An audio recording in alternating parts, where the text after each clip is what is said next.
এই মাটিকে কলঙ্কিত করতে চাস, এই দেশটাকে কলঙ্কিত করতে চাস, এই দেশের মানুষগুলো গৃহযুদ্ধ বাধাই দিতে চাস। তুই বড় খেলোয়াড় রে, তোর খেলোয়াড় দিকে আমরা খুবই আত্মহারা। আমরা দেখাবো একাত্তরের সেই হাতিয়ার যে যে আবারও একবার গর্জে ওঠে। হয়তো তোদের আর জায়গা থাকবে না, আমরা প্রস্তুত। এই মোকাবেলা করার জন্য আমরা প্রস্তুত।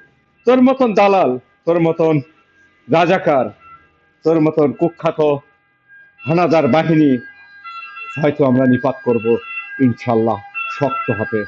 আমাদের প্রতিটি মুহূর্তে, প্রতিটি সংগ্রামে তোর স্মৃতিগুলো আমাদের মনে থাকবে, তোর হিস্টোরিগুলো আমাদের মনে থাকবে।